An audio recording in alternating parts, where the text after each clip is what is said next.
Welcome, welcome. It is Sunday brunch time. I am so happy to see you all. I hope everybody's had a great couple of weeks. Hope you have your hot beverages or your cold beverages, maybe some breakfast, lunch, depending on where you are. Lovely to see you. Good morning or afternoon, Catherine, Joker Cherry, Patsy, Deborah. Lovely to see you all. I've got my mug, and we will be doing a giveaway, and we've got some pretty good prizes today. Not only will you have a chance to win a mug, but you will also have a chance to win some really beautiful glass jewelry. We'll talk more about that in a little bit. Welcome, Lily. It's great to see you. So today's topic is one of my favorites. We are going to start to scratch the surface of glass. If you haven't joined a Sunday brunch before, I'm Jen from Sundae Baubles, and the purpose of this mini-series is education. So every 2 weeks, I choose a topic, and we do a little bit of a deep dive into that topic. We look at some beautiful jewelry, and then we take a look at some listing errors, and do a little bit of virtual shopping together as well. Good morning, Daria, Janice, Carly. Great to see you all. Thank you for joining. We will get started in just a minute. Today's topic is opalescent glass, and that includes opaline, opalite, other things too. We'll also talk about saphirette and safarine. So when I say that we're scratching the surface of glass, that is truly what we're going to start to do today. It is a really deep topic and one that I love. I am a glass lover, and so I'm going to try and share some information with you all. Good morning. Hi, Mishka, Jane, Gina. It's fabulous to see you all. Deborah, I see you. Janice. All right. So without further ado, I'm just going to kick it off by saying you should enter, and I'm going to show it, #glass in all caps for a chance to win. We'll reveal the prize in a little bit, but you will win not only the special jewelry prize, but a mug. So we'll leave that up for a couple of seconds, and I'm going to talk today first about opalescent glass. Now, this can be a really confusing topic for many people, and that's in part because different terms have been used interchangeably over the centuries, and it can become confusing. What is opaline? What is opalite? How can you tell the difference? Well, we're going to tackle that topic and start with a bit of a definition. So without further ado, let's jump in, and good morning all. Please help each other to type #glass, and I will do my best to remind you as well. I'm going to hide that banner for now and show you some delicious opaline. I've got trays and trays of glass next to me so that we can make sure that we do some show and tell as well. Let us begin. So opaline refers to a number of different styles of glass, and this is why it is so confusing for many of us. The term has been used interchangeably to define milky glass, which can be white or colored, made translucent or opaque by adding phosphates and oxides during mixing.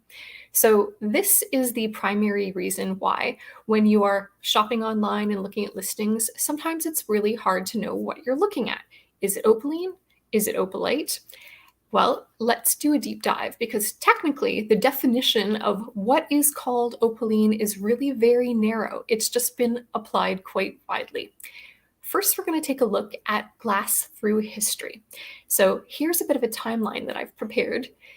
Now, opalescent glass was first created in Italy, in Murano, in the 16th century. And this was done by adding exactly those minerals. And it was calcified bones that gave that glass its beautiful, beautiful sheen. In Germany, they very quickly picked up the technique as well, and that was known as Bain glass.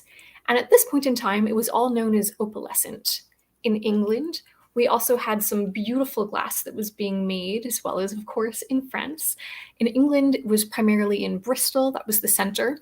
Often we hear about Bristol blue glass, which is very special, very, very blue, kind of that cobalty blue, and translucent as well.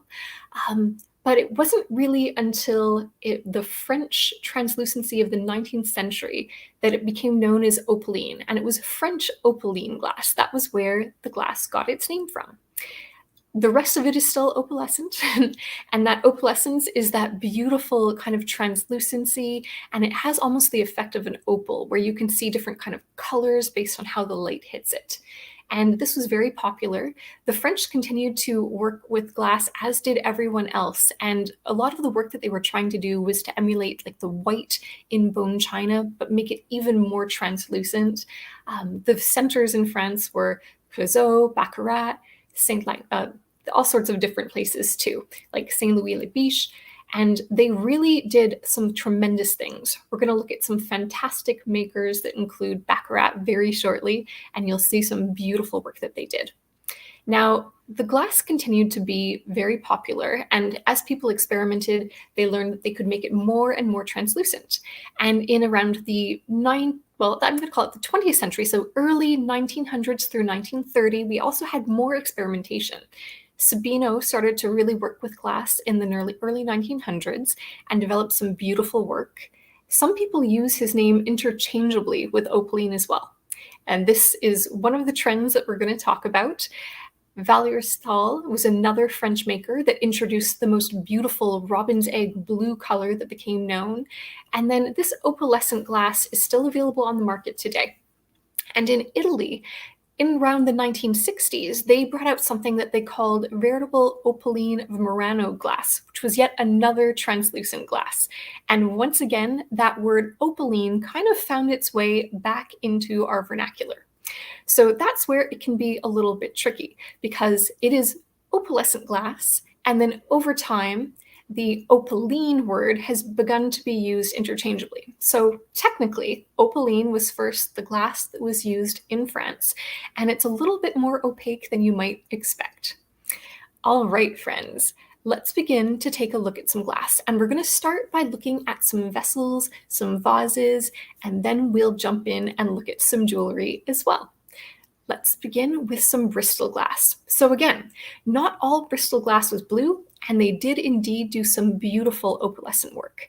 Here we have an example, and as was common, it would be painted over, and it could be painted over with gold or just paints or polychromes, and often it was formed in the same way. So you are going to see a lot of the same patterns in glass through the centuries.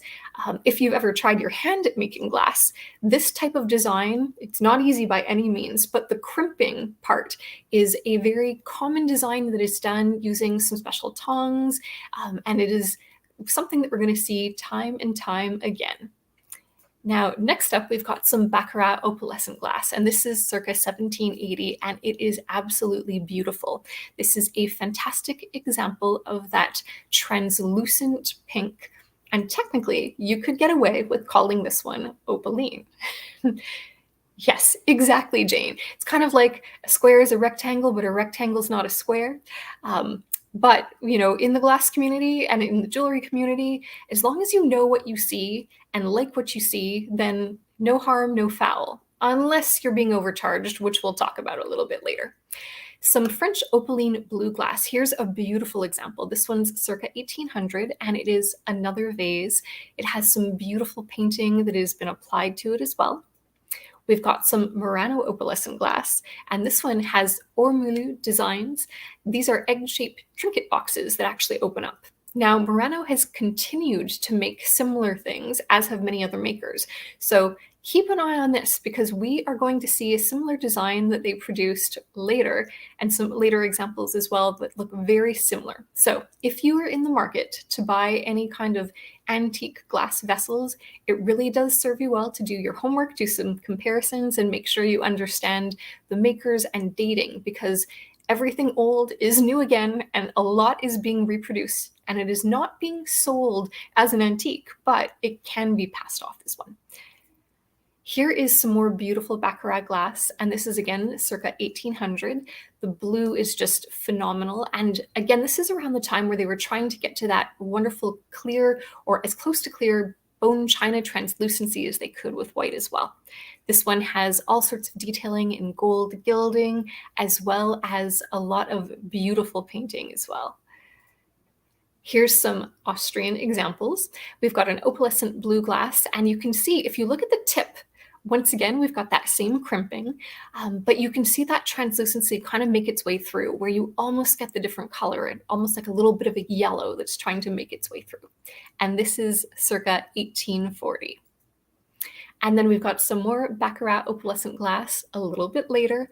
And this is the height of the popularity, especially in France, of that opaline glass. There are so many trinket boxes available.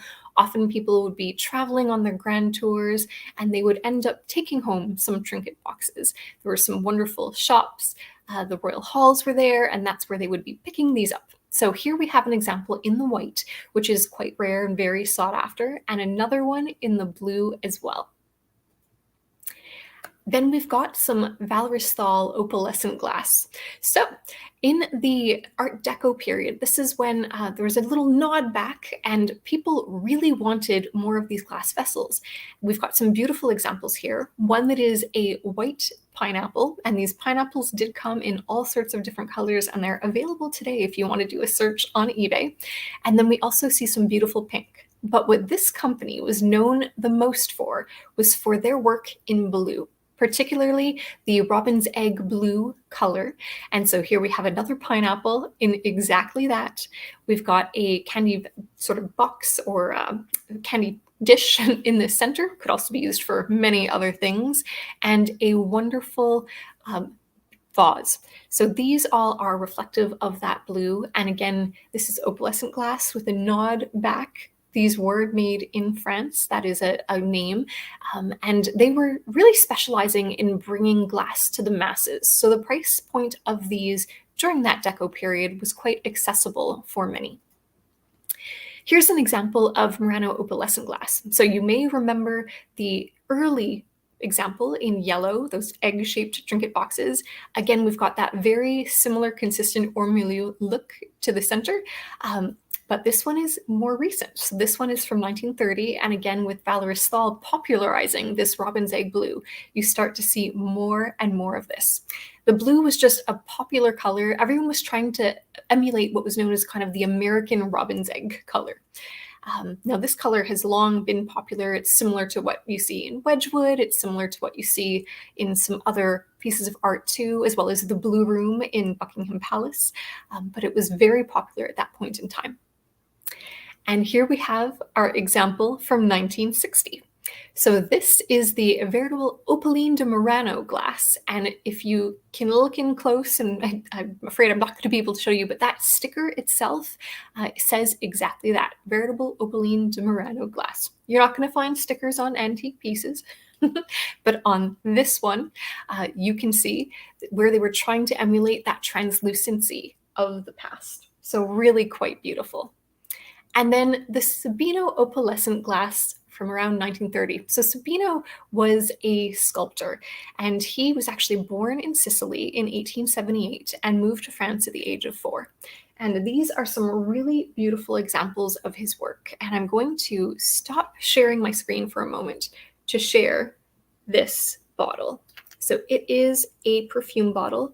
The stopper is so detailed, and I'm going to try and show you some of that translucency and color change. So we've got a blue with kind of like a pink and yellow base to it. There's our sticker, this one, and then we can also see all of the details. This one is also inscribed with Sabino and a signature, and I don't know if I'm going to be able to show this to you. Nope, there's no way. I apologize. We'll put the stopper back on.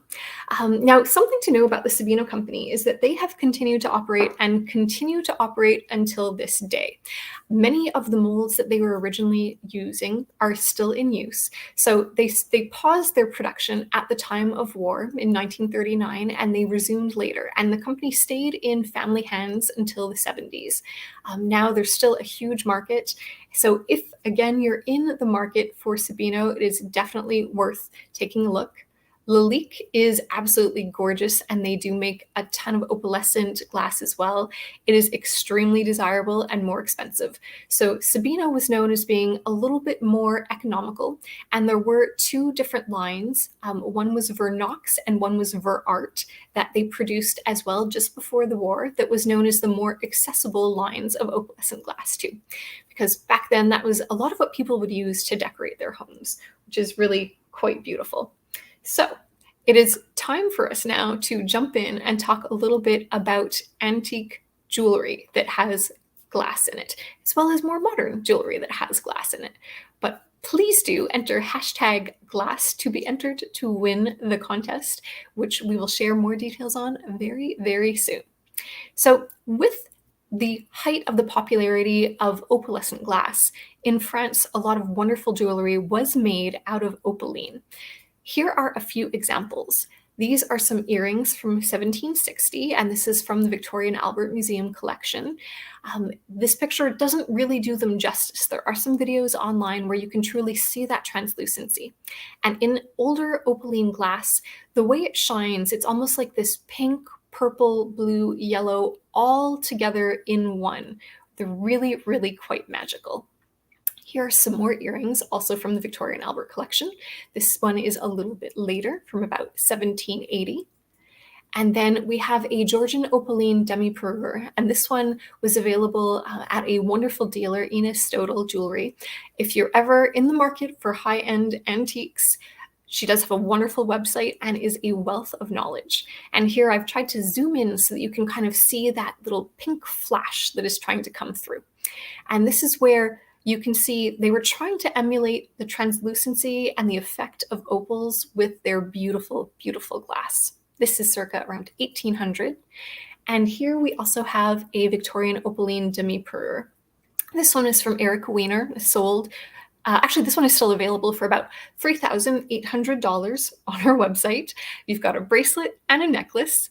It is in gold, but a little bit steep for my pocketbook, but absolutely beautiful. And the way that these stones have been overturned have been done so that you can almost catch some of that translucency and the light.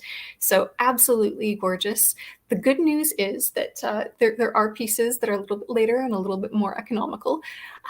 But first, I want to talk about this guy. So this is a piece that I have in my collection, and it is a fob from 1780 set in silver, and it is what is known as a grillos. So you can see that there are multiple heads on this, and when they are turned in different ways, you can see the man, you can see the ram, you can see the sapphire. Like it's absolutely wonderful. I love it.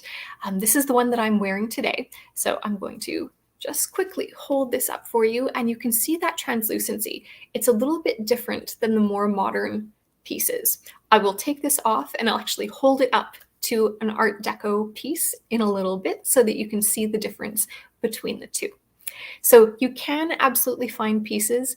Just keep your eyes open. I do have a video up on my channel where I traded for this. So I had a gold and star sapphire ring, and there's another dealer who had this piece, and it just caught my heart, my imagination, and I ended up doing a trade. So I'll put that link into this video in case you're interested later. But for now, I do want to jump in and start to look at some wonderful opalescent glass. So what is most commonly found now is opalescent glass. And again, no harm, no foul, because if you search for opalescent glass, you will find fewer results than if you search for opaline. So if you are in the market and you're looking, make sure that you're searching for both. We are going to start with some beautiful pink glass. I may as well hold this up for you before we get into the photos. In each of the photos, I've tried to capture some of that translucency, which is so special. There is some spectacular movement, and the way light hits opalescent glass is what makes it truly special and spectacular. So I am hoping that this is translating, but we are going to now take a look at some photos, and then we'll come back and look at the jewelry and go back and forth a few times. Here is the first one. So pink opalescent glass beads. This is not the one that I was holding up at first. I have two extremely similar strands. One has more spacers, and one is a little bit longer. So this is a very common Art Deco design where it is long, it gets pulled just over the head, and it's graduated in size for the beads. These were really popular between around 1920, 1935. And these, I actually have a few in different colors, so we'll take a look at all of them. Opalescent glass did come in absolutely all colors. And so first we're going to take a look and do a little survey of pink. Here is another example. This one is a combination of opalescent glass and melon beads, as well as satin glass beads in pink from that same period. And then I am going to show you this one here too. So on this, we actually have 3 different types of beads. And at this point, I will pause and show you in person. Here we have it. This is one that was restrung. Not by me, it came to me restrung, and the person who did it absolutely beautifully. So what we have here, we have some rondelles that are in German cut rock crystal, and then we've got some pink Peking glass, and here we have the most beautiful faceted pink opaline. If I spin it just a little in the light, you can see that it's got a little bit of a yellow flash to it, and it catches the light differently and spectacularly. These other beads that you've got here, these pink ones, these Peking glass ones, they're uncommon. Normally Peking glass was found in plainer colors. Like you see a lot of blue, you also see a lot of browns and amber colors, not necessarily pink or reds. And so the person that restrung this together did an absolutely wonderful job. It is a long necklace. She tried to make it true to the Deco period, used sympathetic findings, but these beads are hard to find in a faceted format. You can find opalescent glass in faceted as well as just rounded formats. You can find them shaped as melons too. So this is one form of faceted. And I'm going to show you another. These beads have a little more opacity to them. So as you see, they vary in translucency, and that is quite common. And they are also faceted. Quite fascinating. This one has a nice old barrel clasp, again from the same time period, so I would call this a deco set. Sometimes you can find these online in lavender colors too. We'll take a look at some lavender ones in just a little bit. But first, we will look at the melon-shaped. Here we have it. There's something about a melon shape on a bead where it just picks up the light spectacularly. Here we have it. And this, again, has graduated smaller beads, as well as the melon shape and satin glass, which we will do a deep dive on another time. But I absolutely love these little stacked satin glass rondelles that kind of add a little bit of fun to it. I would say that this necklace is just a smidge later than the typical. This is what I refer to as the typical flapper necklace. Graduated, pull on over the head. There we go. So that lets you see some very translucent beads as opposed to those that are slightly more opaque. And as you can see, the quality of them varies in opacity. And that really has no impact on their structure or anything else. It's about preference. So when you find something that you like, and to me this is almost like a cherry blossom pink, which is why I gravitate towards it so much, absolutely love cherry blossom season, then you should snap them up. We'll talk a little bit about pricing as well. But first I want to show you some beads that are in the more typical blue. A lot of people think of kind of that blue-yellow, but again, they're a little bit different. So allow me to pull up this slide. These are iridescent opalescent glass beads. So they are that blue color. And then they also have some additional treatment to them to add even more iridescence to the finish. And so what is spectacular about these is that not only do they have that translucency that we all love with a little hint of yellow pink, but they also have this extra bit of shine. And that was done by using vapors in order to put that translucent layer on them. These ones are faceted and they are quite small. There we go. And I'm going to hold them up and try to keep them still so that you can see.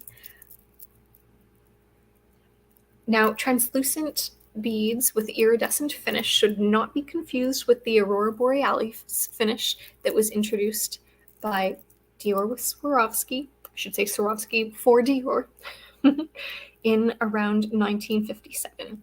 So again, another long Art Deco over the head strand to dance the night away in. All right, let's keep looking at the different colors of opalescent glass that were available. So lavender was another example. Lavender is very dreamy, almost cloud-like. You can see in the largest graduated beads, again, that typical Art Deco design, that you can almost make out a cloud or wisps within it. Opalescent glass should glow, and that also is kind of shown in this. The way the light hits it and the light picks it up is quite special. These are also orange opalescent glass beads, and they have a little bit of kind of striping or striation in them. I personally think that while these are special, they don't do opaline the same justice because they are a little bit more opaque. And then another color which is hard to come by is red. So this is the only strand that I've ever found that was opalescent. It came from a glass dealer, and it's very interesting how the light catches. They almost are like a matte finish, but they're not. It just comes across as though they're matte, and the way light hits them just picks it up in a really, really special way. So I'm going to show you these all in person now so that you can get a look at them firsthand. We will first take a look at the lavender. So I'm going to hold them back a bit, let the light truly hit them so that you can see, and then we'll bring them up close. Okay, here we have it. Now, I'm not sure if you can make this out on your screens, but you've got almost like those wispy clouds in the largest ones. And they're a lavender, but they're almost like a purple, lavender, blue, gray. Really quite beautiful. And then as you can see, as we shade the light or shield them from light and then stretch them out, they have almost this magical property, which is why a lot of us refer to opaline and many other types of glass or opalescent glass as being magical. Now, the glass police is not going to come and give you a hard time if you do refer to opalescent glass as opaline. It is in our vernacular, especially since the 1960s, and there's actually a couple of different blog posts online that you can find on this topic where dealers who've been around for a long time have seen that resurgence of using the word opaline. So don't feel badly if you do. Here's the orange. So as you can see, the light hits it in a special way. It's almost like a yellow orange. And then we'll bring them in close again so that you can see some of that striation.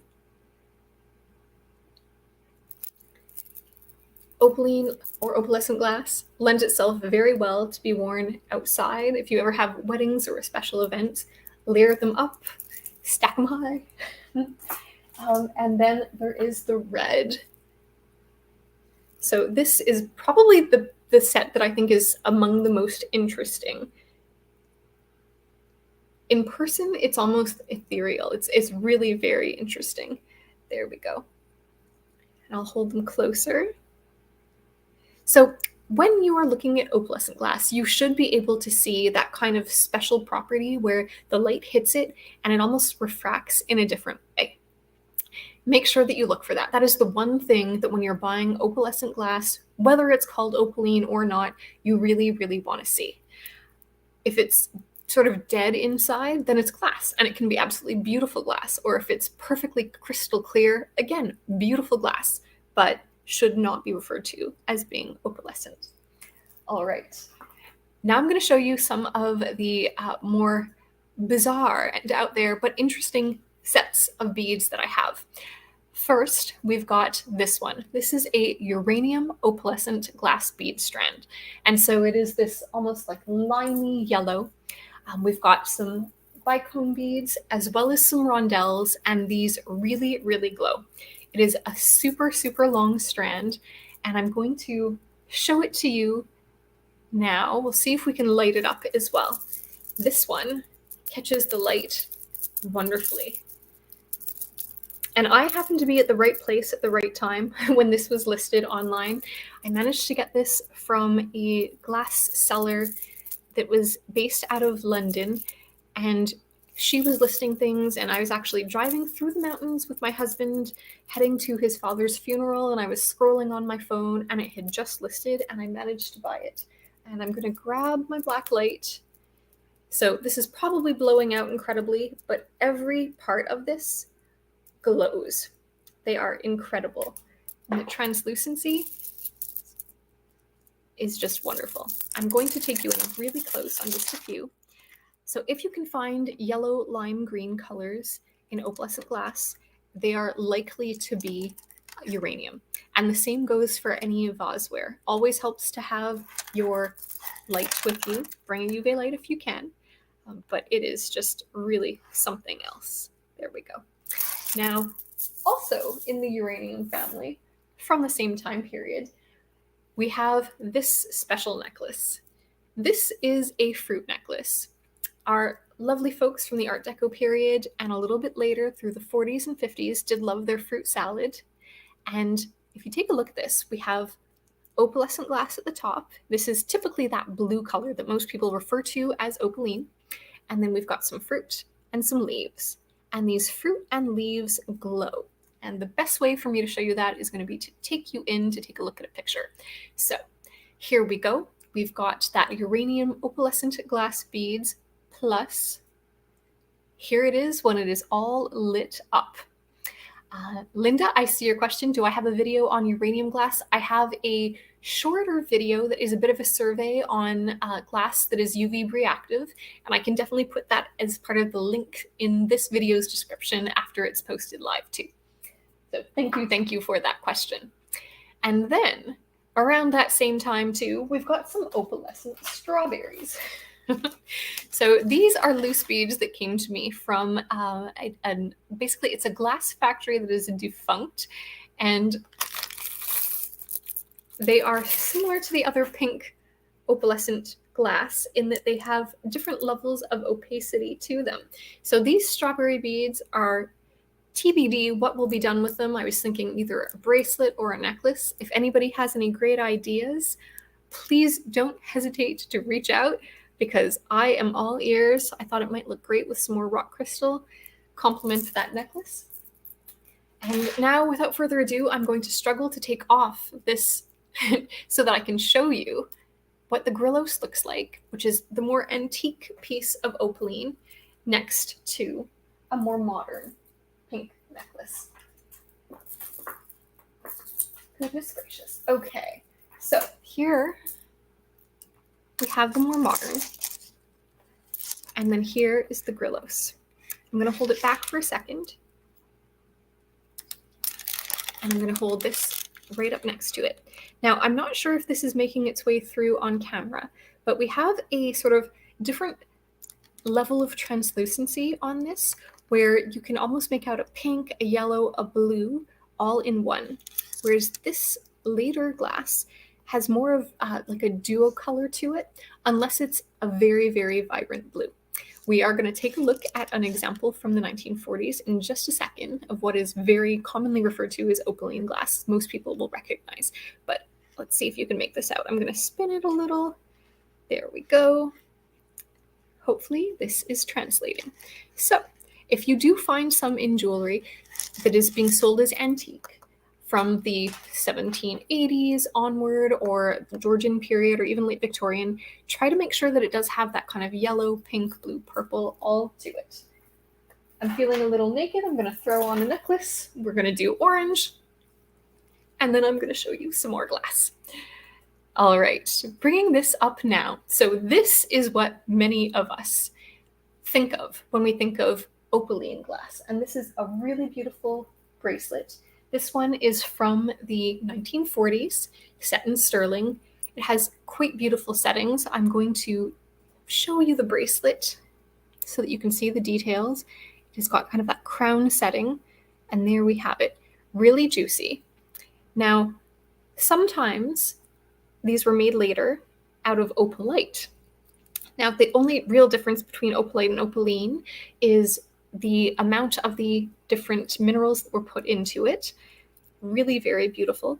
Opalite can be recognized, and we're going to take a look at some examples based on its translucency. So if it has more opacity, like this does, kind of that, it's like a pineapple candy to me, a blue pineapple candy, then it is likely a little bit earlier. If it is more translucent, it is likely a little bit later. And to me, more than the name, that is what matters when I'm buying jewelry, because I want to be able to date it and understand if I'm paying a premium for the age of the piece or for some other reason. So let's take a look, before we jump into Opalite, into a little bit more opalescent glass. This is an example that you may be able to find online. There are some really absolutely extraordinary pieces. The pagoda trend was very much on point in the 40s. And you can find these in different colors. You can find them in like blues, some that are more translucent. I once saw one in red. In fact, I think it was Sue from Denim to Diamonds that had one. Just utterly, utterly gorgeous. They're really very special. But what I wanted to share as my last strand of opalescent glass is these really special beads. So not only were these beads made in Europe, North America, they were also made in Asia too, including Japan. And these beads were made during the occupation. And we know this because of the label. So I have never strung these with anything. I have left the label on. It says Occupied Japan and Cherry Brand. And so we know that Japan was occupied from 1945 to 1952, and that is the time frame of these gorgeous, gorgeous beads. And I will remove them from the screen so that I can show them to you. So these are among the most translucent strand that I've ever found. I'll hold them up close. Very blue. Here's that label. I cannot bring myself to unstring these in order to restring them, so they remain as part of the collection. I'm curious how many of you also do that, where you have special pieces that you just keep as they are. So through this bead, this is string. Through others, most of my collection are strung on either nylon or like silk string that has been knotted. You can sometimes find them that are also on wire, and you can even find rosaries and antique rosaries that have true opaline beads on them as well. So keep your eyes peeled for those. All right, let's talk a little bit about opalite. Opalite is one of our pretenders, but still very, very beautiful. And it's a pretender for moonstone. So that is what it was really created to emulate. Here is a beautiful example of a piece of opalite. And this is exactly what we're going to be giving away today as part of our giveaway. So these are really beautiful earrings. They're made in the 21st century, and they've got some garnet, sterling, and fantastic opalite glass. This glass has a translucency that it is very reminiscent of a moonstone in the way that it kind of just glows. It's really quite beautiful. And I'm going to show you two more pictures. Actually, one more picture, this one. So this is an idea of what you'll see in opalite beads. They're just a little bit more translucent, less opaque, and a little blue, especially if you have them on black. So there is nothing wrong with opalite. It is absolutely gorgeous. You can buy it in points. It can be more or less opaque as well. So you can find it in like a deeper dyed color too. And so this is a really good time for everyone to enter #glass in all caps, because this is the second part of the giveaway. These fantastic earrings could be yours. We will be doing a draw. And remember, you will get a mug plus some earrings in 2 separate packages, because that's the way the printer works. So take a look at these. I'm going to try to show you that blue translucency. So if you're shopping and you get to handle something out in the wild, and you can hold this up next to something black, that also helps you to see that. And this is a very special giveaway from our friend Sue over at Denim to Diamonds. So here it is. Type #glass in all caps in order to enter the giveaway. And we all owe Sue a big thank you for donating these beautiful earrings. Now, often things are misrepresented. And so this is where Sue wanted us to bring these and share them, because this is a great example of something that should be represented correctly. You can call it opalescent glass, you can call it opalite, but you should not call it opaline. So thank you, Sue, for sending this to me for this giveaway. Make sure that you all enter, and be sure to see Sue during her live auctions. There's one tomorrow morning at 9 a.m. and then every Sunday, let me try that again, 9 a.m. Eastern, 6 a.m. PST. So much fun. All right, I'm going to remove this and we're going to keep going. Now, we'll be doing the giveaway in a little bit. First, we're going to talk about saphirette and saphirine. So in the late 1900s, 19th century, around like 1880, some really smart glassmakers in the area of Baubles realized that if they took some sapphire blue glass, almost that cobalt blue glass, and they threw some gold into it, it would create an absolutely stunning effect. The glass would be brown, but it would take on this fantastic kind of blue sheen, and it would go from like a red brick color to fantastic blue. And that is what Safaret is. So this is a fantastic bracelet that is part of my collection. This glass is very rare and was not made for a long period of time because gold is quite expensive, and as the prices continued to rise, it became cost prohibitive to be made. There was a replacement that came along in the 1950s, created in Germany, called saphirine. But first, we're going to take a look at some examples. Allow me to share my screen once again, and we are going to look at some really wonderful examples of saphirette. And there are a few ways that you can tell apart saphirette from saphirine. We've got color, cut, and settings of the jewelry. Now, the color and the sort of consistency of the glass is going to be the number one way to tell. So let us begin. Here is our first example. We have a beautiful Victorian saphirette glass brooch. Take a look at the cuts on these stones, and you can see it's got that really red, kind of brown color with that blue flash. Now, the browner it is, the more gold content it has, because remember, this was gold being thrown into blue glass. This is around circa 1880. Here is a great close-up. And again, we know based on the cut of this, this is clearly like an old mine cut, sort of old cushion cut. This is a much, much older piece. Again, it is a little bit opaque, much more opaque than later pieces. And exactly as Gina just said, it is like a bricky brown touch of red to it. Really beautiful. Here is some Victorian saphirette glass buttons. So these are part of my collection. And they have very small pieces of faceted saphirette. Again, once upon a time, buttons were not just plastic buttons as we have them today. They were made to be, used on a garment and then reused, taken off, sewn onto another. Really, really special. So this is a fantastic example of buttons with two little saphirette stones. Glass cabs, I should say. Here's another Victorian one from around 1890, and this is a brooch. You can see, again, we've got that faceting, which was very common at that point in time. You don't want to see something that's perfectly faceted, that looks like a modern cut. You're definitely looking in the faceted pieces for older cuts. And they weren't all faceted either. So we're going to get into that in just a second, but here's one more example. Again, this one's from around 1890, and we're using the basically style of the frame of the brooch and this one to help date it, because at the turn of the century and kind of moving up into it, the arts and craft movement started to add a little bit more of that sinuous, viney and floral look to pieces. So this is an example from there. Absolutely beautiful. Set in sterling. Okay, here is what I typically think of when I think of saphirette. It is almost that matted look. The cabochons are not actually matte, but they look a little bit matte when light hits them and they have high gold content.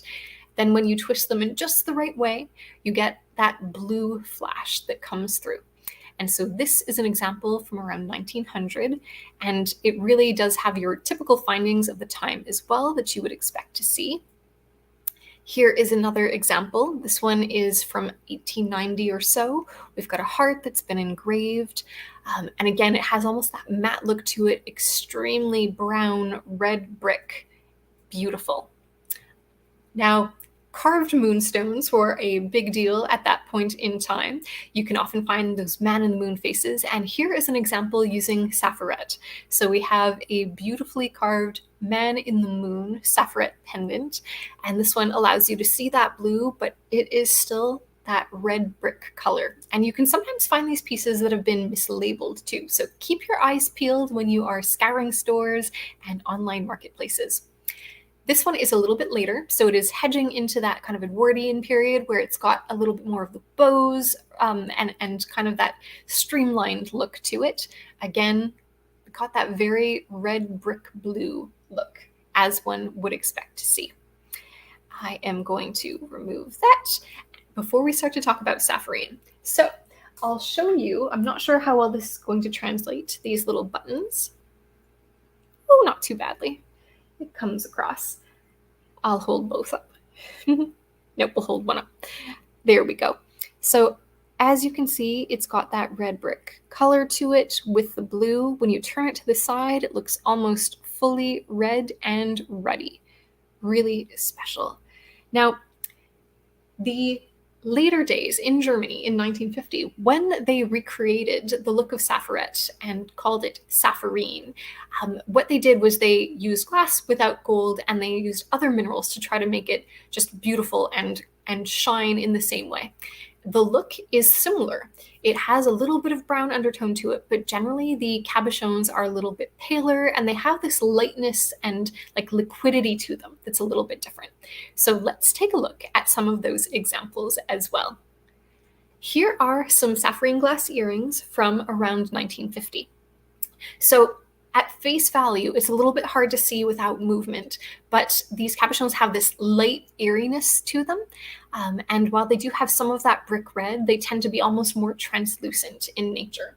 Now, a lot of the jewelry houses around the mid-century, we've got Hobe, Dior, Regency, all used these beautiful saphirine stones. And again, saphirine can be spelled in a couple of different ways. I like this spelling. Some people double up the P. Some people add an A instead of an I at sapha. But this is my preferred spelling, so this is what we're going to use. Here is another example. These are some really beautiful earrings. And so here you can see a little bit of that lightness. So it doesn't have that same deep depth to the brown brickiness as well as the blue. Quite beautiful. We've got some Whiting and Davis earrings. They had a couple of different lines and some really wonderful book pieces with like Grecian cameos.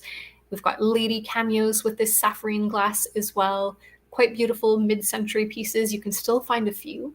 And when we do our online shopping, we will probably come across a few sellers that have some new old stock as well, because that's what I was running into, which was a lot of fun. Yes, exactly. It's more of a kind of glassy look to it.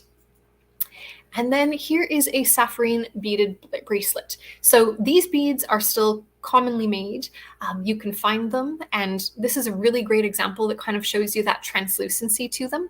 So really a beautiful costume bracelet, would be a lot of fun to wear, but again, does not have any gold content and should not be sold as an antique. All right. So I'm going to remind you again at this point in time to make sure that you enter glass, all caps, to enter our giveaway. And that is thank you to Sue over at Denim to Diamonds. And I'm going to hold up the prizes and add a banner so that you know exactly how to enter. Here we go. Here's our little ticker. I hope that's legible for everyone.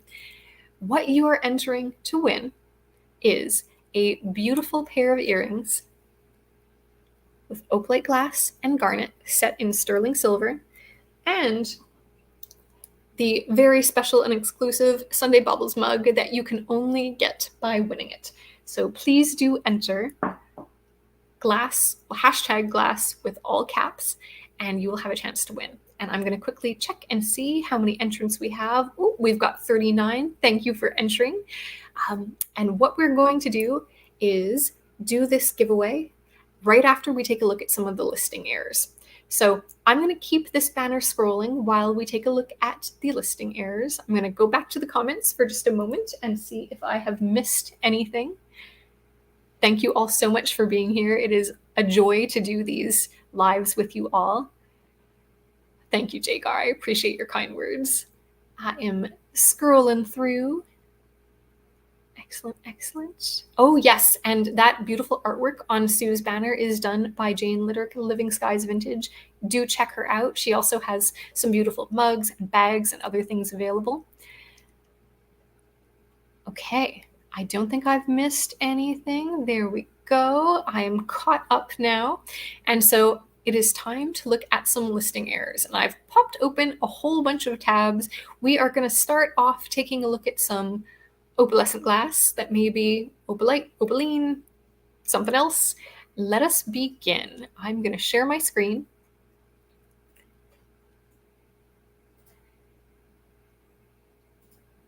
And we will start at one of my favorite marketplaces, Ruby Lane.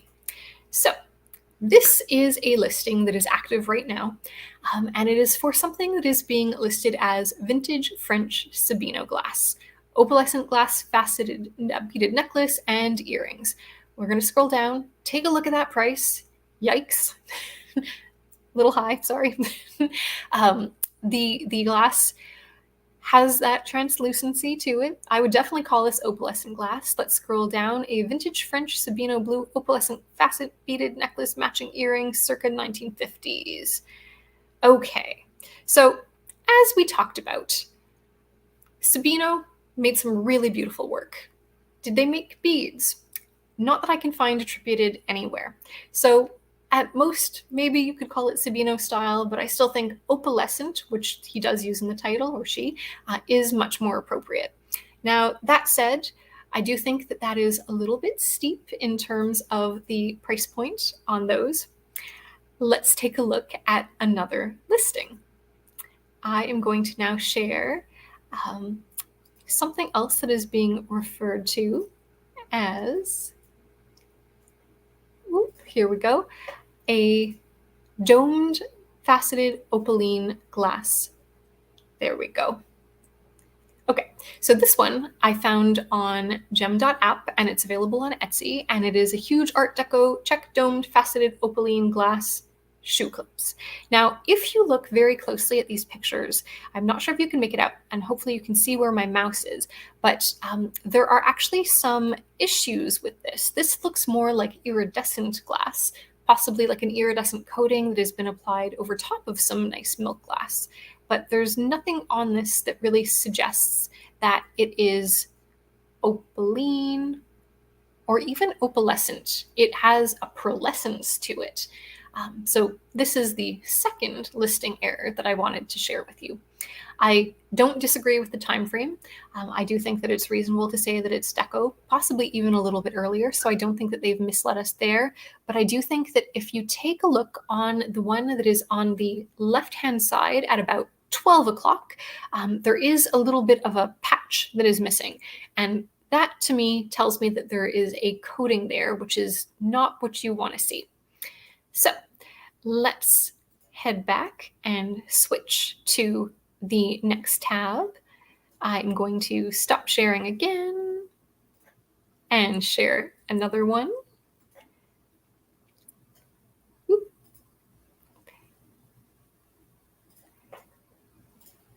Let's go this time to a beaded necklace. Okay, so here is a beautiful one-of-a-kind opaline beaded necklace with sterling silver 925 opaline citrine drops. So this is an example where I'd say somebody is using opaline interchangeably for something that is more commonly opalite.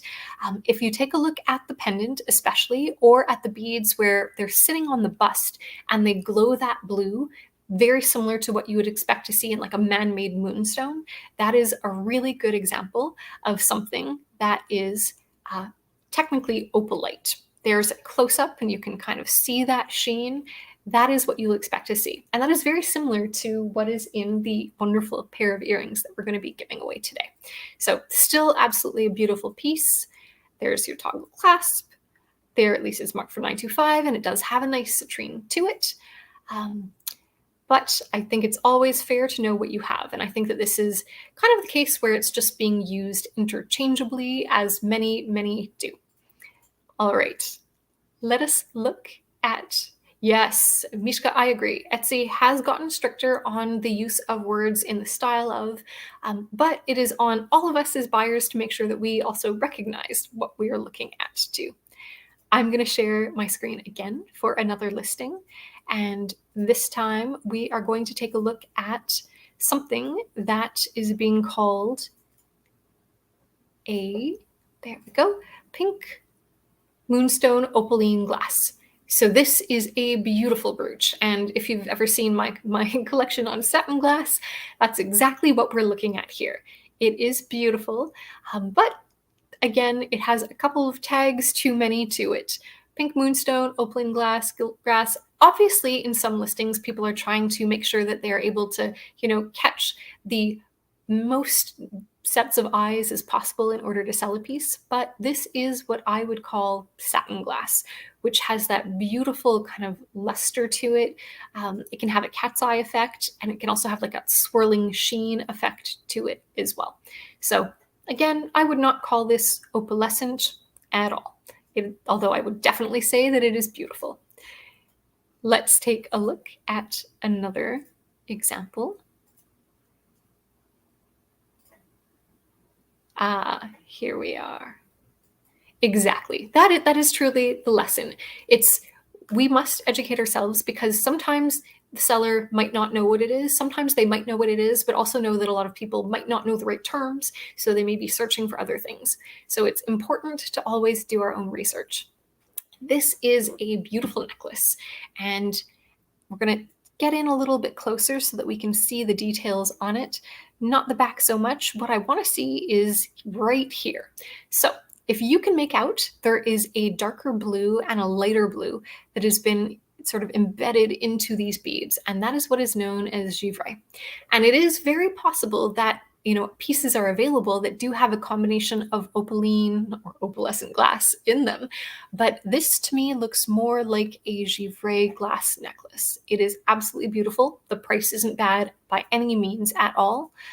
But I don't know that I would quite call it chalcedony glass or opaline. So again, really beautiful example, and where it's key just to know what it is that you're looking at. Let's stop sharing this one. I'm going to catch up on some comments. Yes, Gina, your hot tip is right. Don't go by what they're saying. Go by what your eyes are telling you and based on what you know. And buy what you love. At the end of the day, it doesn't matter what they tell you that it is. What really truly matters is that you're buying what you love. All right, I am going to share another fantastic and egregious listing. This one, the price tag, kind of stopped me in my tracks when I found it. Let's share the screen on this one. Here we are. All right.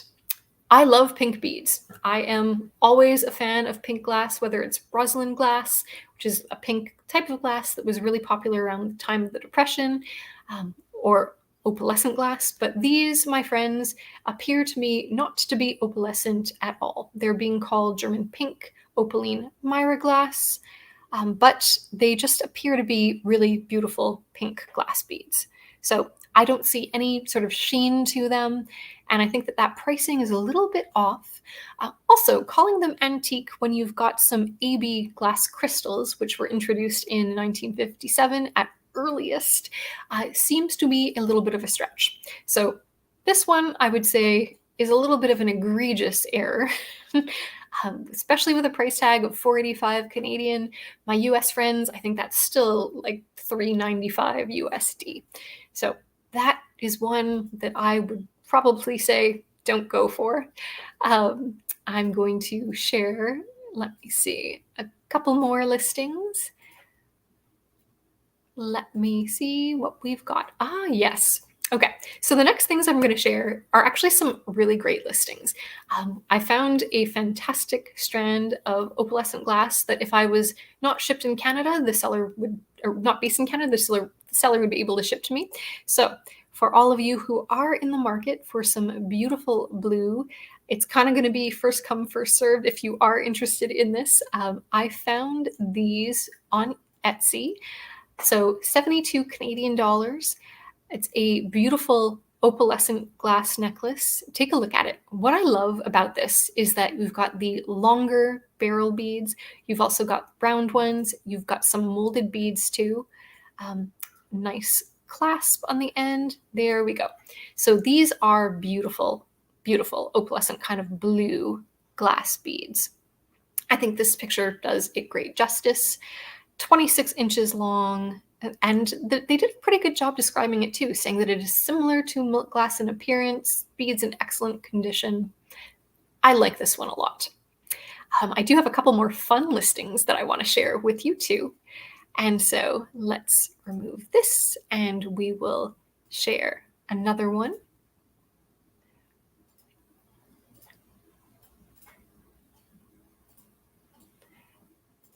This is a beautiful Victorian sterling saphirette brooch, very large, obviously rare.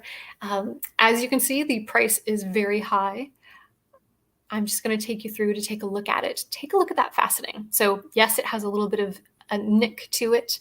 I don't know if I would spend that much, but the findings are exactly what you would expect to see. So in a Victorian saffret piece, you've got that nice sea catch, you've got your tube hinge. There we have it right here. I'll zoom in a little bit for us. A little bit of damage to that glass on the underside. So please do always remember to pull out your magnification tool, even when you're looking online. It is our best friend. Really nice, long, elongated pin. So elongated, in fact, that I suspect someone may even trim this a little bit in their future. I personally would prefer to leave it. Let's keep looking. There's that scalloped edge that they talk about in the listing headline. Shines that beautiful blue as you would like to see. And here's that kind of brick red there. Very nice. And they give you a weight. So not a bad listing, although the price is a little bit cost prohibitive, but wanted to share that one as a great find. We'll take a look to see if we can find some more economical ones in a little bit as well. Gina, I see your question. Would I restring that? I'm assuming that you're referring to the $72 Canadian opalescent glass. I would have to get it into my hands to decide if it was worth restringing. Maybe. If there's anything that feels unstable to it, even if it's knotted, I would definitely want to. I've had situations in the past where a knotted, beautiful older piece has broken on me. Thank goodness for the knots. So I do like to do a little bit of a stretch test. What you want to look for is there a lot of space between the beads? If there is on the string, that can actually cause the string to fray a little bit more. So in that case, you would want to restring it for sure. Or if it was feeling a little bit brittle, like if the strings feel brittle, then it would be worth restringing.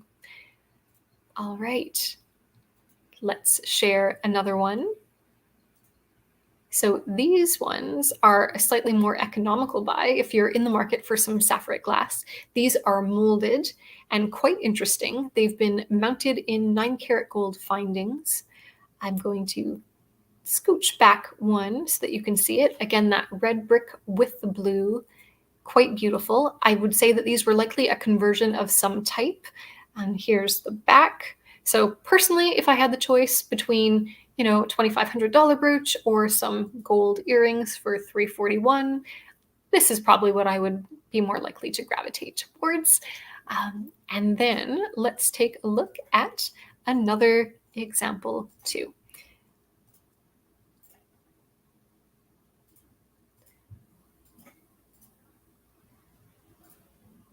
Here we go. Okay, so this is another example of safarine. And here you can actually see the kind of glow and that translucency. So unlike the older pieces where it almost has that more matte-like appearance to it, I think you can probably see here, especially in all of those cabochons, that they do have more of that translucency. And why I wanted to draw your attention to this listing is not because anything's wrong with it, but they are doing something that is very commonly done and widely accepted, which is putting the words saphirine and safaret together in the same listing. And this is because a lot of people are not as familiar with the word saphirine, but they do know safaret. So most dealers have recognize it as being acceptable to put both if you are selling safarine, which is why it's all the more important for us to know how to tell the differences between safaret and safarine. Okay, let's stop sharing that one, and I'm just going to quickly check and see what other tabs I have open. Nope, it looks like no more. So those were all of my listing examples. Oh, nope, I lied. I do have one more kind of interesting example too for you. Allow me to share. Yes, thank you, Sue. I've been digging around for good examples. So the last one that I want to share, which is a little bit interesting as an example before we do our giveaway, is a sort of interesting application. Here we go. And it is a glass sash belt buckle. So this has some really interesting pink opalescent glass to it. It is being referred to as opaline, again, as is common. But you can see in the photos, as they've done a good job of trying to capture the way the light hits it, that it is that sort of milky, translucent glass that you want to see with the pink in it, picking up just a little bit of like a blue and a yellow to it as well. And what is always important when you're looking at a piece like this, especially if it's a different shape glass, is that it is in nice condition. So when we look at this, there's lots of clear photos and it looks like there are no chips or anything to it, which is really nice. And the back is well set as well. So quite beautiful. There we are. And it looks like they're trying to point out just a little bit of the wear on the side. Always appreciate it when people do that in their photos. So that is a really good one too. Okay, yes, it's always fun to find applications of this glass in different ways. And we will do a search after we do the draw and we choose our winners so that we can take a look at what is available out there. So as you see scrolling across the bottom, I'm going to pop this in up one more time. Please type glass, #glass, all caps to enter the giveaway. And we're going to do it in less than 30 seconds. Big thank you to Sue at Denim to Diamonds for providing our wonderful giveaway. I'm going to take that down. And again, you could win some absolutely glorious opaline earrings. We've got these set in sterling with garnets, and you all know how much I love garnets. These are gorgeous. Hold it up to my ear. If you have dark hair, it really does show it off well. If you don't, it still will show it off well with light. Can't go wrong with these babies. Great for gifting if you are a gentleman, or maybe you're a gentleman that wants to wear one or both. Who knows? #glass, all caps. All right, I am going to share the giveaway screen, and then we are going to choose our winner. So let's do it. Here is the giveaway screen without further ado. And we are going to give this about 10 seconds for lag and we'll hit draw. So here we are. I'm circling and I'm hitting draw right now. Good luck to everyone. Thank you so much for coming. We will do a little bit of virtual shopping together after we've selected the winner. Postage is covered, so don't you worry about anything. And the winner is Princess Casserole. Congratulations. These earrings are coming to you. And along with the earrings, you will also be getting a fantastic mug, only available by winning. And it's a big one. It holds a lot of coffee, water, tea, wine, whatever you want to put into it. Okay, so now I might as well hold up those earrings again. Princess Casserole, these are for you as well. Big thanks to Sue. Okay, we are now going to do some virtual shopping, and I'm going to take a look in the comments and see, do you have a preference? Do you want me to look up opaline? Do you want me to look up Safaret, saphirine, with all of the many spellings that are possible? You tell me, and we will go to gem.app and we will start to do a bit of a search. See if we can find some deals, see if we can find some not so good deals.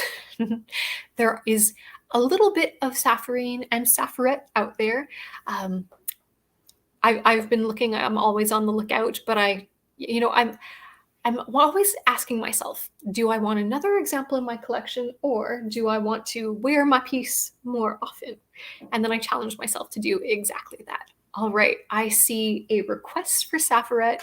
First in gets first actioned. So let us go to gem.app. I am going to open up a browser tab and we are going to do exactly that.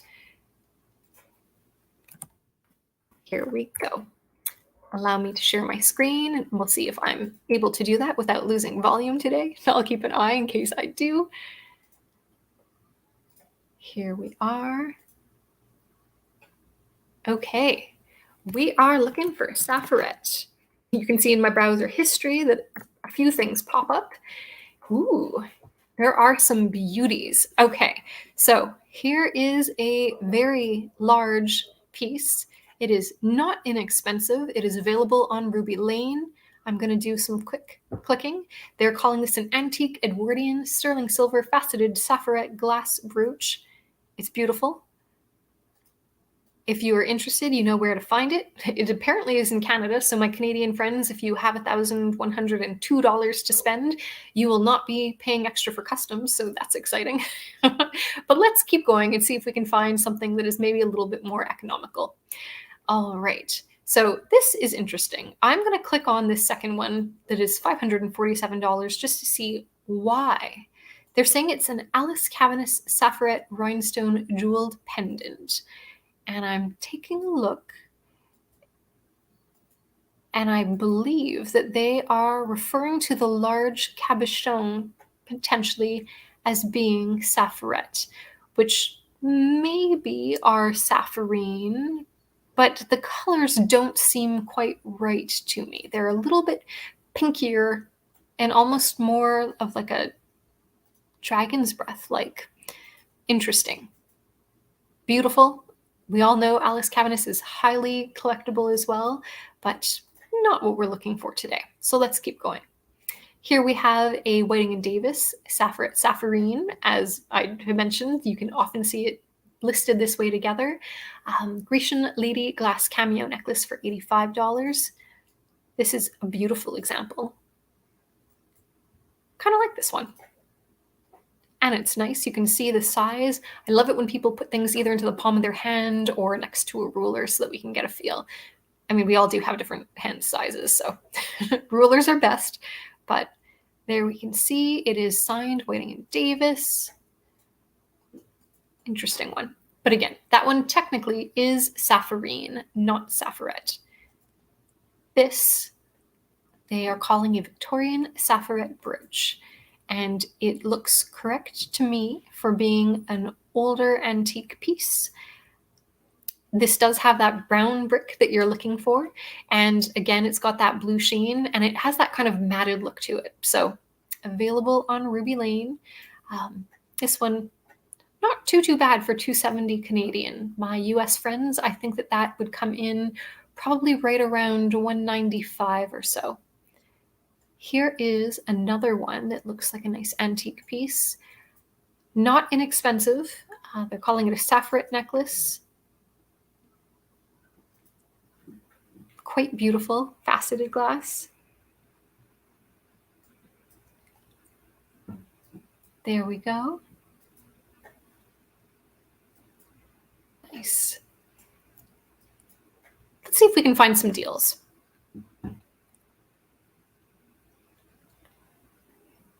Okay. Let's keep scrolling. Here's an older piece. A Safaret triple halo bar brooch pin.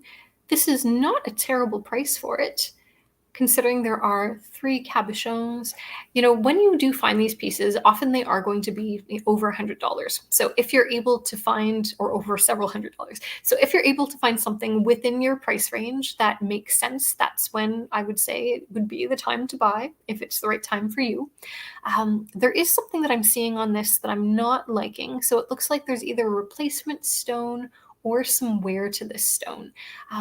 I'm hoping that you're able to see that. It is roughly at about, let's call that what, just past noon. Yeah, let's keep looking. That doesn't quite look right. The rest look good. Sometimes with these older pieces too, and I can see it on my bracelet as well. If there is a backing, a metal backing, it's not open in the back. If there has ever been any moisture, you can see a little bit of detail, or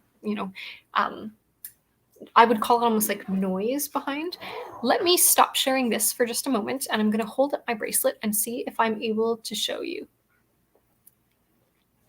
Okay, so let's see. If you, there we go, tilt it, tilt it, tilt it. I'm trying to figure out my left and my right. There. Can you see behind this stone, there's almost like a triangular effect at 2 o'clock, kind of 2 or 3 o'clock, where you can just make out that it's a little bit darker.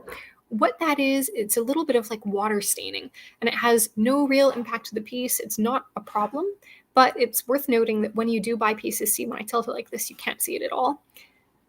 That does sometimes become a little bit visible. Oh, I do know the difference between 6 and 12. Yep. I'm just multiplying them too. Yep. Sorry, 6 p.m. You know, when you end up working in multiple time zones, you start converting things sometimes in the weirdest ways. All right. So the reason why I want you to be aware of this is because it is something to look for when you are looking at pieces online, and it is perfectly reasonable to be asking dealers or others if they can send you a video so that you can actually see how light reflects and interacts with glass stones in that way. Okay, let us go back to the Gem.app app, and we will keep looking. See if we can find a deal. There's a great example of saphirine right here. So this is a beautiful Regency brooch. They call it magical safaret. It is saphirine, but it is magical.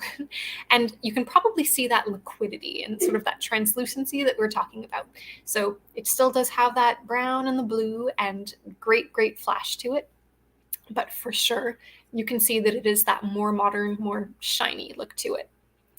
Here are some really nice examples. I quite like this sort of trefoil shamrock flower piece. That's beautiful. Let's take a look at this one though, because this looks like it may be a good deal. Let's click through. Looks like a nice piece of old safaret glass. It is backed, but the photos show that it's got some like good reflectivity. Let's take a look on Ruby Lane. I'm going to make sure that you can actually see with me, so I'm going to have to stop sharing to reshare my screen. There we go. Oh, of course, sale pending. So this happens sometimes when you're on Gem.app. I would strongly suggest that you set reminders to yourself, because there's nothing like you can set reminders so it notifies you when something in a category you want is listed. That way you won't miss out. I'm going to scroll all the way to the bottom so that we can see the original listing. There it is. This is quite beautiful, but it has been purchased, probably because 95 is very reasonable for a saphirite stick pin. The stone itself is likely very small, because they generally are in stick pins, but it was beautiful. Since we're on Ruby Lane and they like to suggest similar items, I'm going to scroll up slowly and we're going to pause and take a look at this. So this is a pendant with a very similar look to it, where it's kind of like bezel set. Interesting. Open back. Kind of got that matted look to it.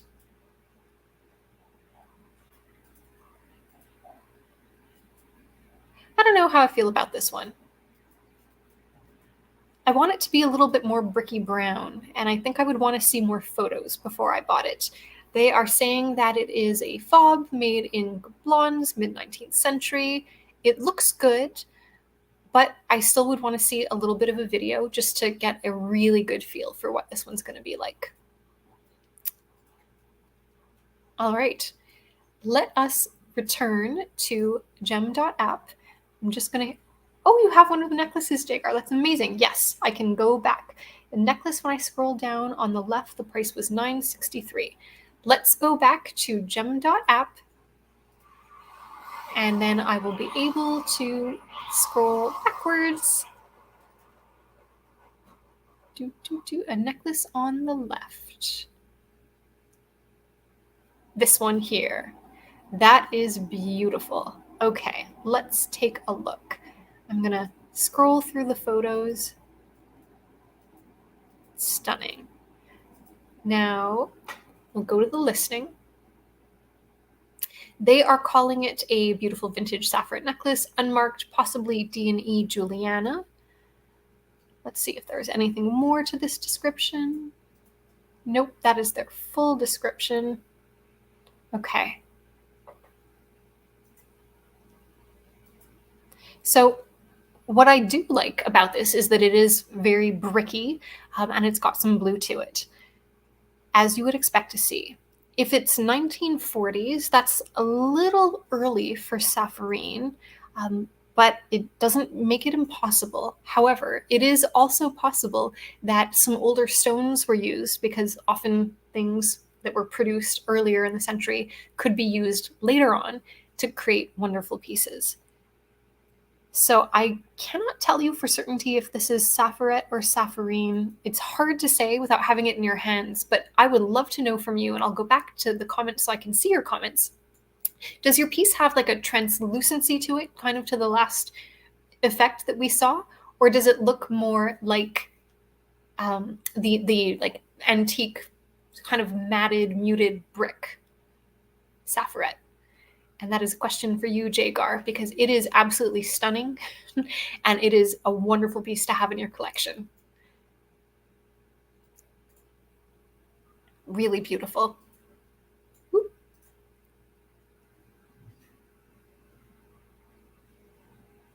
All right, let's go back. I'm just going to make sure that you're all seeing what I'm seeing. Yes, you are. I will watch for your comments, because this one, I am not sure if I would call it safaret or safarine, but it definitely is one of the two. You can call it both and not be wrong. These are good examples of saphirine, but it is apparently a faceted plastic mirror effect with it, which is interesting.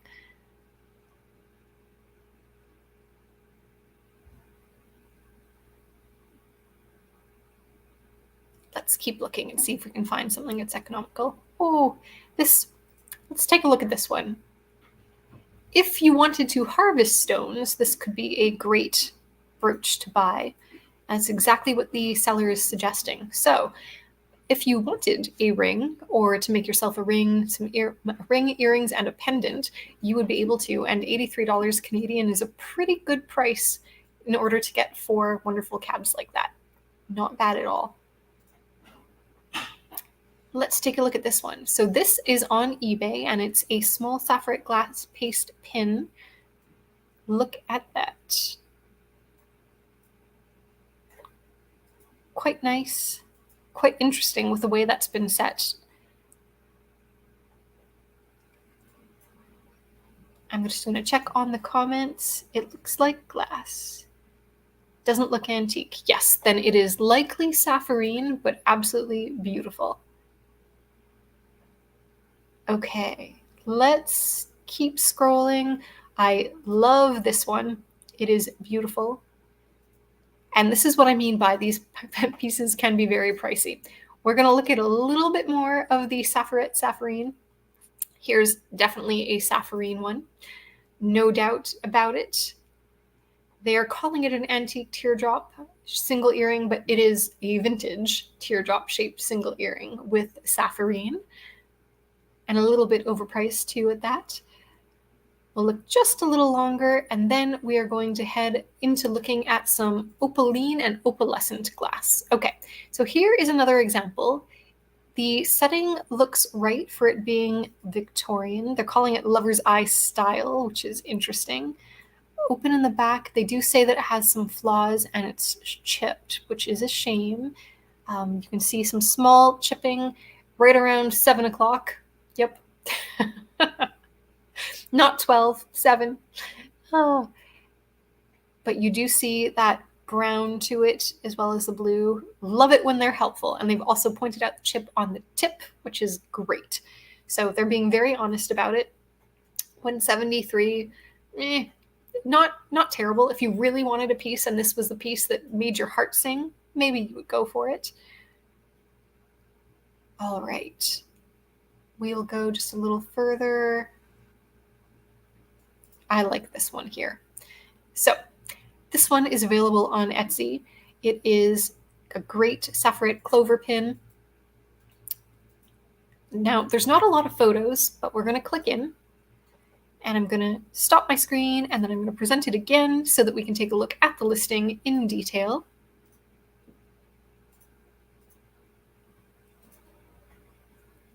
Here it is, which is exactly what you would want to see. This is a great tip as well on stick pins. So if they have that kind of, do you see that swirled engraving? I like to, here, let me see if I can zoom in, that I like to call the barbershop pole effect. This is typical on older stick pins as well. So it is a great sort of detail that you will want to see. In the back, it's closed, not much to see there, but the stones look really, really nice. Even though they're closed, doesn't look like there's too much going on. And so this is available on Etsy for $236.79 Canadian. That is probably $60 USD, which isn't really terrible. Let's check their description. 3-leaf clover symbol of luck, comprised of blue saphirite, glass, and brass. Stick pin looks like it's steel, etc. Doesn't look like they've noted any damage, which is good. And they call it a collector's dream. So maybe we will stop looking at safarine on this item here. I'm going to come back and double check the chat. Hello, chat. I don't see any questions. Would you like me to do a little bit more looking at opalescent glass and opaline? And good morning, Jeanette. Hello, Gloria, Marisol, and others. It is fantastic to have you here. Thank you so much for joining. We got a yes. Okay, we will do a little bit more looking. We are going to use opaline as our term now. And as mentioned, opaline has been used for centuries and has been used, especially in this last century or so, interchangeably for opalescent glass. So let's take a look at what we can find. Let's do it. I'm sharing my screen again. We are going back to gem.app. I'm going to clear out of the Safaret search, and instead we're going to look up opaline because that is the term that most people use. And we'll start doing some scrolling. Okay, so we've got a faceted blue necklace here. This is what is typically referred to as opaline. You can kind of make out that translucency and milkiness, but on the price. So let's see if we can find some better deals. This is a opalescent pink glass necklace that looks very much like two of the ones in my collection that we looked at today. Fiona Kenny is based, I believe, in Toronto and is a good seller. So this is actually a pretty good buy for my US friends or anybody else who's looking for an opalescent pink glass necklace. So again, this one was with Fiona Kenny. There's that link in case you need it on Etsy. That is probably pretty close to what I've been paying for my opalescent glass as well. Don't mind sharing that with you. Here's that example that we looked at earlier, which is egregious. I would pass on that one for sure.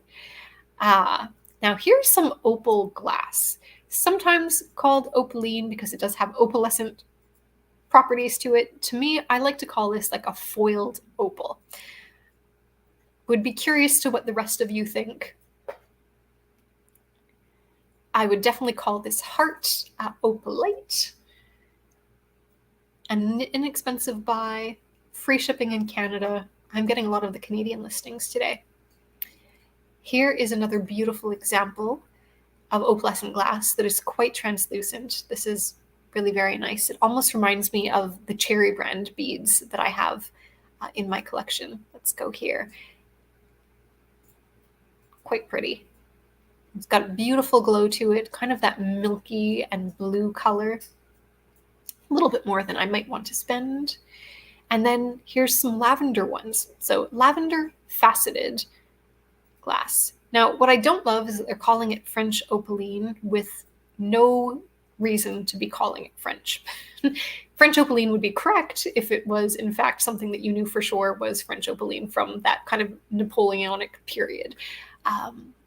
But we'll keep going. Here is another beautiful pink strand.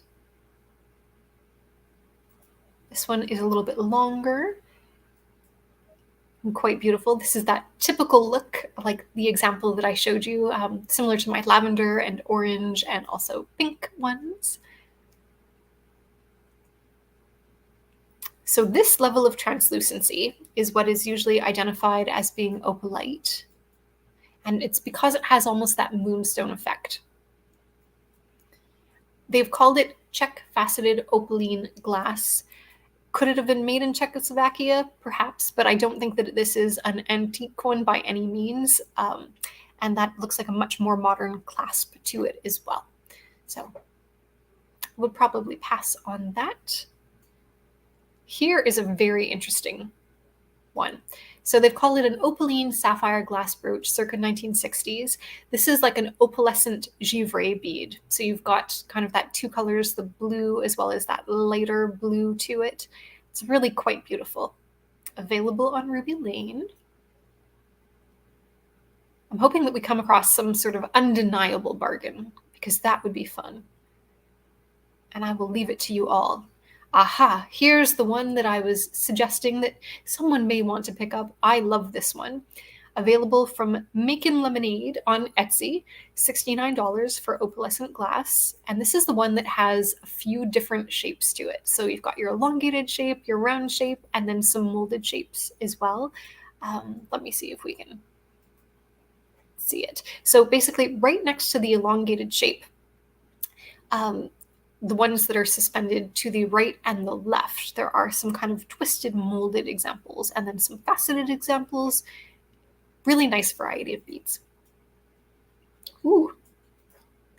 Well, hello, this is a bargain. So for these pagoda earrings, this is a really great price, $40 sterling silver. They do have the screwback earrings. I like this one a lot, available on eBay. Should we check them out? Let's check them out. All right, allow me to stop sharing this screen and then I will share the eBay screen. Here we go. Okay, and it is an auction. That does not surprise me with the price being as low. So now we know what the conversion is. 40 Canadian is roughly $28.99 US. And let's take a look. So made of with sterling. You can see the details. I love a screwback like that because they allow you to put your earrings on and they're quite secure. And if you find them uncomfortable, you can actually get pads for them too. It looks like this is more of like an aqua glass. Not sure how opalescent it is. Let's go back to this initial. Looks pretty opalescent here. It's got some different sheen to it. I'm not seeing any damage in these. So could be a good bargain. And they accept returns. That's always nice to see on eBay. Scrolling down, note from the seller. I think that's the only detail that they have on that. Yep. This could be a nice buy maybe for somebody. So if you want to get in on that auction, could be a fun one. Good morning, Mia. Hope you're doing fantastic. Great to see you. Deb, I didn't know that. That's fantastic. All right, let's go back to searching on gem.app. We are going to close out of these and keep going, see what we find. There's that sash buckle that we saw before, some opalescent glass here. This looks like it's going to be the Erica Wiener Paste Riviere. So $3,800 is 4,435 Canadian. Here is another example of the pagoda glass on eBay, so likely to be an auction as well, but it looks like eBay has a few. If anybody is in the market, I would say this is a pretty good day to go and take a look. Ah, I've seen this one before. So this is a beautiful example of glass. If we take a look at it, we can see that there is that opalescent glass, and then in addition to that, there are some molded iris glass beads, which is pretty unusual. You don't often see them like this and so opaque. So quite a beautiful one. Here's another view of it. It's a little bit blown out on my screen. I hope it's not too bad for all of you, but you can see that opalescence to the opalescent glass, and then also the details in that molded iris glass too. So interesting example for sure. The glass collectors among us are probably going, and then thinking, can I get it at a better price? All right, keep scrolling and looking to see. Yep, here is that other wonderful set that we looked at. Not quite a budget piece, but a stunning one. Very beautiful. It is always wonderful to have a wish list and to look at things like this because you never know where you might find something for an even better deal. Here is a really nice Hattie Carnegie set of earrings. So I like these a lot. They've got some different opalescent and givre glass to them. You can see that lavender, you can see that citrine yellow, and then you can also see the blue. So I think these are a really nice example. Something to keep your eye out for. This is a very nice set, although I would call this vintage and not antique.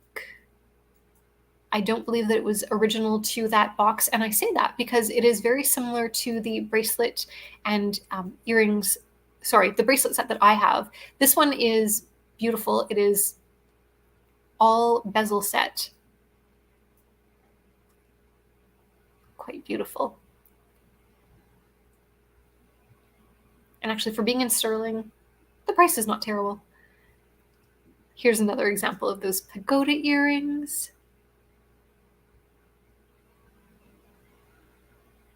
I'm going to keep scrolling. Often you can find rosaries that have old opalescent beads on them too. Let's take a look at this one. Now these pictures, I have a feeling, do not do the beads justice because they seem more like milk glass to me, but they do have a hint of blue to them. It's a bit hard to see.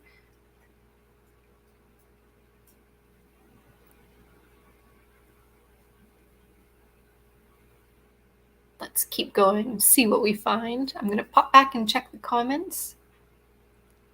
Deb, yes, good eye. Cindy, hubble glass is fascinating. Kirsten introduced that term to me not too long ago.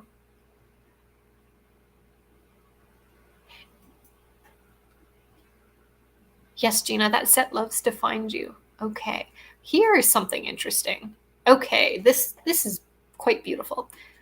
Available on eBay. Let's take a closer look. We do have some pink opalescent glass and then some just really beautiful pink glass and some rondelles. They are calling this vintage deco. Feels like maybe it could have been restrung a little bit later, but it is beautiful.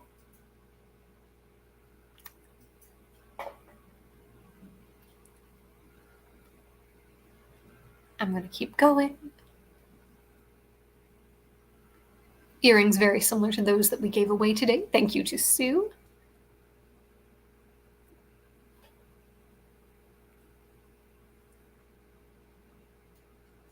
Aha.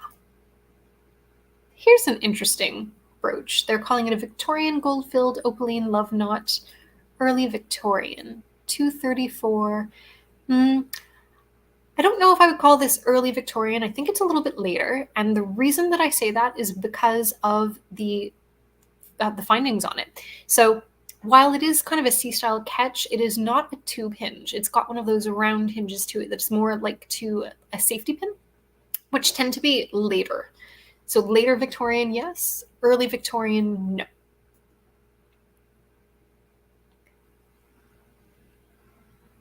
All right. Here's a pretty one. Now, I'm just going to scroll through.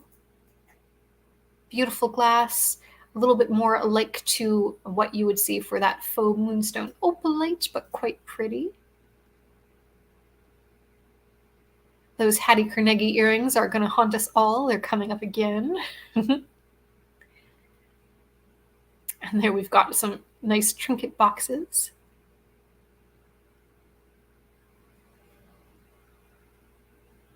A full set of that pagoda. Oh, it's not though. So this almost looks like it should have that pagoda design engraved in it, but it does not. It is simply unengraved and just the capuchon. Really beautiful. Nice opalescent glass.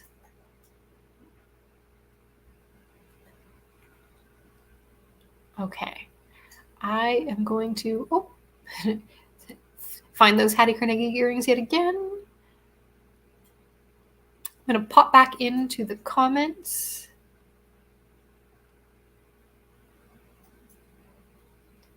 Gina, have you had them in both ways, with both the pagoda and without?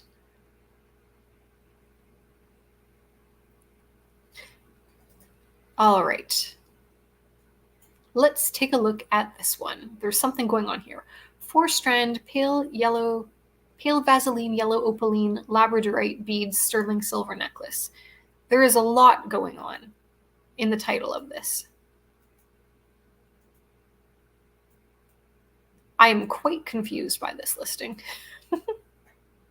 So it looks like they're saying they have a 4-strand necklace, pale Vaseline yellow opaline labradorite beads.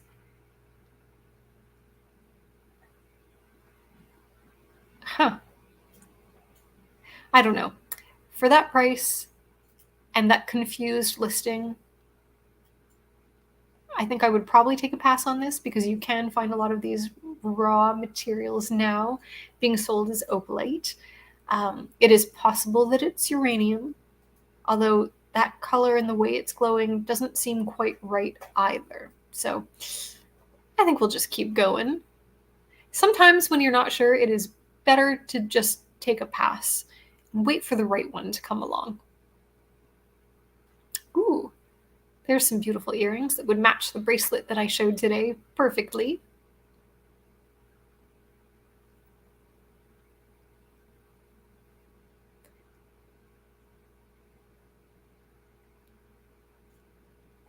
Let's click on this guy. Okay, so this looks like we have some melon beads that are a little bit opaque.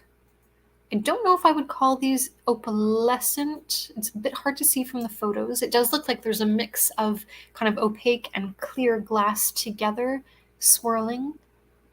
And they are beautiful. But I don't think I would call this opalescent.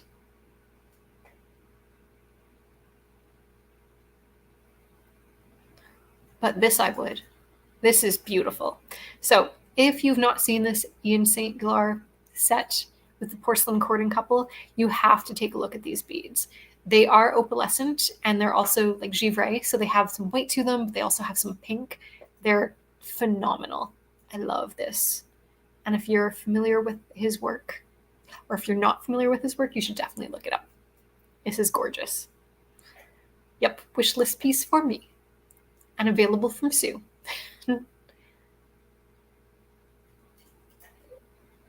Okay, here is one that we typically would see as it would be called opaline, but it is really opalescent glass. This is that kind of faux moonstone look that is typically more commonly known as being opalite, but it does have that little bit of glow, and you can see a little bit of the yellow. So if this is something that you're in the market for, it's not an unreasonable price. These are the flat style beads. This is not an old piece. We can tell from the lobster closure as well, but a fun one. I keep hoping that I find some amazing bargain for you all. And I'm finding some not so bargains.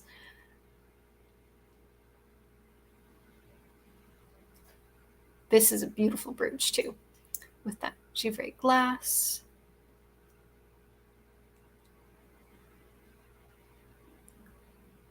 Aha. Okay.